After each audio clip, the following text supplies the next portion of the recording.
എല്ലാ കൂട്ടുകാർക്കും പുതിയൊരു വീഡിയോയിലേക്ക് സ്വാഗതം. ഇന്നത്തെ നമ്മുടെ റെസിപ്പി നല്ല ഈസി ആയിട്ട് ഉണ്ടാക്കാൻ പറ്റിയ ടേസ്റ്റി ആയിട്ടുള്ള ഉരുളക്കിഴങ്ങ് മെഴുക്കുപുരട്ടി ആണ് കേട്ടോ. നമ്മൾ ഈ ചാനലിൽ അപ്ലോഡ് ചെയ്യുന്ന വീഡിയോസ് ഇഷ്ടപ്പെടുകയാണെങ്കിൽ ചാനൽ ഒന്ന് സബ്സ്ക്രൈബ് ചെയ്യാനും ലൈക്ക് ചെയ്യാനും കമൻറ്റ് ചെയ്യാനും മറക്കല്ലേ.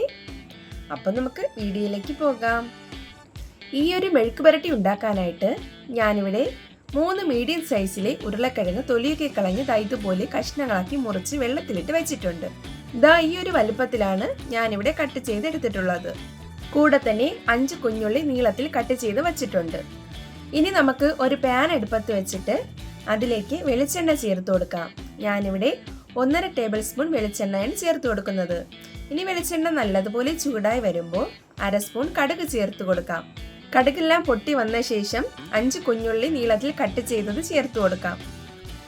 കൂടെ തന്നെ 5 വെളുത്തുള്ളി അല്ലി ചതച്ചതും ഒരു വറ്റൽമുളകും കറിവേപ്പിലയും കൂടി ചേർത്ത് കൊടുക്കാം. നല്ലതുപോലെ ഇളക്കി കൊടുക്കാം. ഈ ഒരു മീഡിയം ഫ്ലെയിമിൽ വെച്ചാൽ മതി. ഉള്ളിയുടെ കളറൊക്കെ ചെറിയൊരു ബ്രൗൺ നിറമാകുന്നത് വരെ നന്നായിട്ട് ഇളക്കി കൊടുക്കാം. ഇപ്പോൾ ഇവിടെ ഉള്ളിയുടെ നിറമൊക്കെ മാറി ചെറിയൊരു ബ്രൗൺ നിറമായിട്ടുണ്ട്. ഇനി നമുക്ക് ഇതിലേക്ക് നേരത്തെ കട്ട് ചെയ്ത് വെച്ചിരിക്കുന്ന കഷ്ണങ്ങൾ ചേർത്ത് കൊടുക്കാം. കൂടെ തന്നെ ആവശ്യത്തിന് ഉപ്പ് പൊടി കൂടി ചേർത്ത് കൊടുക്കാം. നന്നായിട്ട് എല്ലാം കൂടെ ഒന്ന് മിക്സ് ചെയ്ത് കൊടുക്കാം. എല്ലാം നല്ലതുപോലെ മിക്സ് ചെയ്ത് കൊടുത്തിട്ട് നമുക്ക് അടച്ചു വെച്ച് ആവിയിൽ വേവിച്ചെടുക്കാം. ഇപ്പോൾ ഇത് അടച്ചു വെച്ചിട്ട് 2 മിനിറ്റ് ആയിട്ടുണ്ട്. ഇനി നമുക്ക് തുറന്നു നോക്കാം. കിഴങ്ങിൽ നിന്നും വെള്ളമൊക്കെ ഇറങ്ങി വന്നിട്ടുണ്ട്. ഇനി നമുക്ക് ജസ്റ്റ് ഒന്ന് ഇളക്കി കൊടുക്കാം.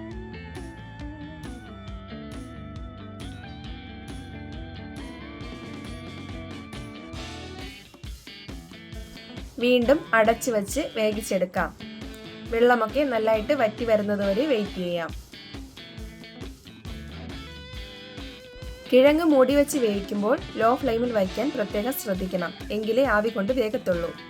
ഇവിടെ ഇപ്പോൾ കിഴങ്ങ് ഏകദേശം 1/4 ഭാഗം വെന്തിട്ടുണ്ട്. നമ്മൾ പ്രത്യേകിച്ച് വെള്ളമൊന്നും ചേർക്കേണ്ട ആവശ്യമില്ല. ആവിയിൽ തന്നെ നന്നായിട്ട് വെന്ത് കിട്ടിക്കൊള്ളും. ഇനി നമുക്ക് ഇതിലേക്ക് പൊടികൾ ചേർത്ത് കൊടുക്കാം. എരിവിന് ആവശ്യത്തിന് മുളക് പൊടി ഞാനിവിടെ 1/4 സ്പൂൺ മുളക് പൊടി ചേർത്ത് കൊടുക്കുന്നുണ്ട്. 1/4 സ്പൂൺ മഞ്ഞൾപ്പൊടി, 1/2 സ്പൂൺ ഗരം മസാല, 1/2 സ്പൂൺ കുരുമുളക് പൊടി. ഇത്രയുമാണ് ഞാനിവിടെ ചേർത്ത് കൊടുക്കുന്നത്. ഇനി എല്ലാം കൂടെ നല്ലതുപോലെ തന്നെ മിക്സ് ചെയ്ത് കൊടുക്കാം. പൊടികളുടെയൊക്കെ പച്ചമണം മാറുന്നതുവരെ നന്നായിട്ട് മിക്സ് ചെയ്ത് കൊടുക്കാം.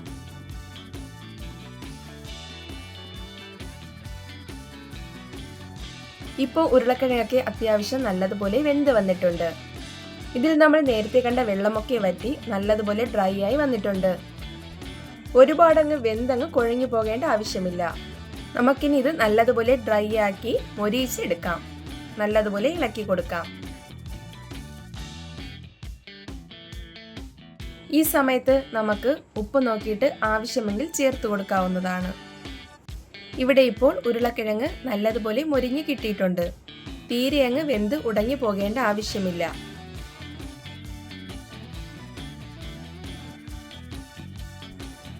അങ്ങനെ സൂപ്പർ ടേസ്റ്റി ആയിട്ടുള്ള ഉരുളക്കിഴങ്ങ് മെഴുക്കുപുരട്ടി ഇവിടെ റെഡി ആയിട്ടുണ്ട്. ചൂട് ചോറിൻ്റെ കൂടെയൊക്കെ സൂപ്പർ ടേസ്റ്റാണ്. അപ്പോൾ തീർച്ചയായും നിങ്ങളെല്ലാവരും ഒന്ന് ട്രൈ ചെയ്ത് നോക്കണം. ട്രൈ ചെയ്ത് നോക്കിയിട്ട് നിങ്ങളുടെ അഭിപ്രായങ്ങൾ കമൻ്റായിട്ട് അറിയിക്കാൻ മറക്കല്ലേ കൂട്ടുകാരെ. ആദ്യമായിട്ട് കാണുന്ന കൂട്ടുകാർ ചാനലൊന്ന് സബ്സ്ക്രൈബ് ചെയ്ത് സപ്പോർട്ട് ചെയ്യണേ. അപ്പോൾ പുതിയൊരു വീഡിയോയുമായി കാണുന്നതുവരെ എല്ലാ കൂട്ടുകാർക്കും ബൈ. Thanks for watching.